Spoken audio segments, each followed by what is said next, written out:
In this video, we're going to talk about one of the most classic debates and questions in Jiu-Jitsu. Should I be training takedowns? And if so, how much? And my answer to that question is it depends. If your goals are based around traditional IBJJF rules, you can conceivably never train takedowns and be a world champion. While this isn't true of other rule sets, for this video, we're going to focus in on the IBJJF rule set, and I'll show you what I mean. When people say Brazilian Jiu-Jitsu world champion, they're usually referring to this organization and this rule set. So one thing that's really interesting about the Brazilian Jiu-Jitsu rule set compared to like judo or wrestling or traditional grappling arts is that you can elect to pull guard, basically put yourself on bottom, and there's no penalty for doing that. So a key thing when you're pulling guard, you have to start the movement and you have to have a grip established on your opponent first for it to count as a guard pull. Now it's worth saying in Brazilian Jiu-Jitsu, you start out on the feet, so you should have some sort of game plan of how you're going to approach the match, whether that's pulling guard or going for takedowns. Slap is blue, and Rodrigo in white of a sport, like, controlling in And there you go. We have our first guard pull. So Rodrigo is able to pull guard on Lucas there, and it didn't cost him any points or anything. Again, we have Lucas Lepre in the Wakey. I like using him because he has good takedowns, and it's often opponents just to elect to pull guard on him. And with this video, I just want to show how difficult it is to prevent these sort of guard pulls here. Because again, all you need is a grip established on the opponent, and they can't be grabbing your legs, basically, and you need to initiate the movement.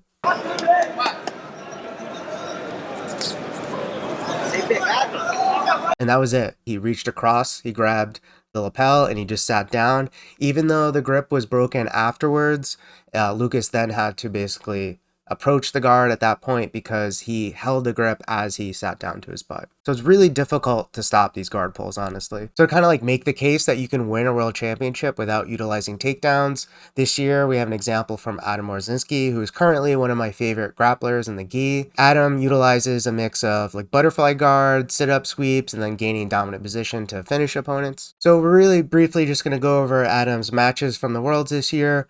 We have his first match here. This is Adam in the Wakey. And Adam establishes his grip. And Adam sits the guard there. And notice how they disengage here a little bit later, but you notice how his opponent has to approach Adam's guard again. Adam's able to get his belt grip, and he gets like a single leg X right here. His scoop grip, and he gets like a single leg X sweep. He gets on top, holds it for 3 seconds, and he gets 2 points here. A few moments later here, his opponent's able to scramble up to his feet here, and Adam just follows him up to his feet, establishes grips again, and he sits right back to guard again, and he gets that kind of half butterfly guard he's looking for there. So again, Adam got 2 points for the sweep, his opponent got back to his feet, and he just pulled guard again. And a few moments later here, it looks like Adam gets one of his sit-up sweeps right there, and he ends up on top again, and starts putting some pressure there with the knee in the middle. He has 4 points for the back there. And he gets the finish right there. So we're just going to jump into Adam's next match here. So we have Adam again in the Wakey. There's a lot of intense grip fighting going on here. And boom, Adam pulls guard. Eventually, Adam's basically able to get him to post his hand out here, isolate his hand, control that sleeve. But then he's able to lock that triangle there as that hand's based out there. And finally, after a bit of a struggle here, Adam's able to get the tap there. So win by submission there. And we have Adam's next match here. Again, he's in the Wakey. Boom. And then right away, Adam sits down to his butterfly guard, or in this case, his shin-on-shin kind of seated guard here.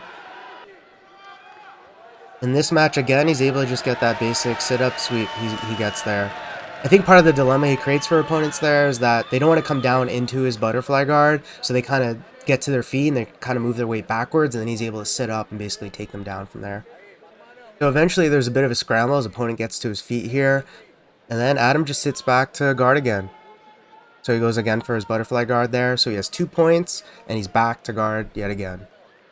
So a few moments later here, we're on the ground again. And now this time you notice how his opponent, instead of trying to get to his feet, elects to put his hips back, stay low to the ground here. But now this puts Adam in position to go for his butterfly sweep here, which he gets. He gets his butterfly sweep here.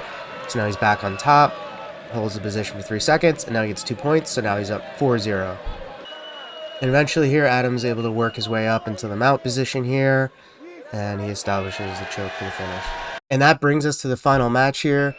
Again, we have Adam in the Wakey. And you notice in this instance, his opponent elects to pull guard. You know, Adam has really good sweeps, and if he's able to pull guard and basically rack up points by getting that first sweep. But in this case, his opponent decided to pull guard first, which maybe is not a bad strategy here. And as we go a few minutes into the match here, we see his opponent is able to build back up and get a sweep of his own here. So his opponent has 2 points now, and he's ahead. Eventually, Adam's able to establish his shin-on-shin position again here. You know, looking for his sit-up sweeps. And here he actually builds up to a single leg. And he sits through, tries to finish takedown there.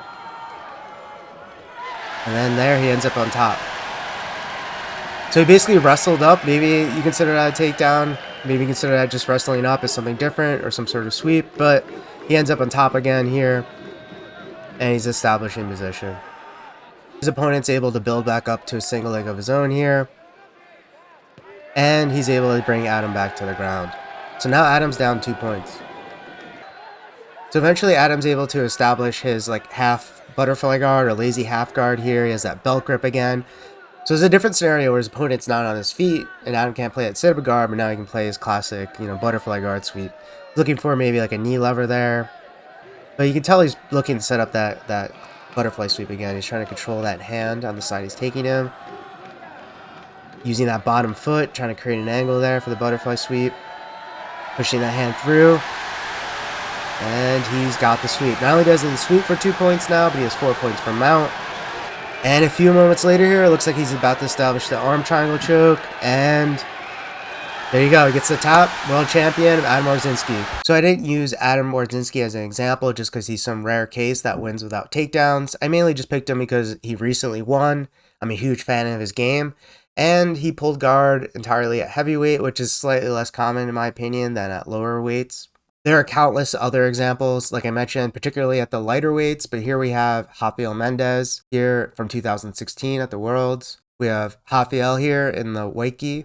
Same posture here. They go to pull guard at the same time, and then his opponent goes on top. It's another little quirk of the rules I want to mention. If both people pull guard at the same time and one person elects to go on top, then the person who chooses to go on top gets an advantage. So that's another thing to keep in mind here. So there could be some cost if you both pull guard at the same time. Here his opponent ends up getting an advantage for that. This doesn't mean takedowns don't have a place in Brazilian Jiu-Jitsu. It just means matches that have takedowns and don't have any guard pulls are actually the exception rather than the rule. Typically, the situations where you're going to see takedown battles basically involve both competitors electing not to pull guard. But when this happens, it can be a pretty exciting match. For example, here's a match from the 2018 Worlds with Lucas Lepre again. It's Lucas in the blue gi, Canuto in the white gi. Where these fights are taking place.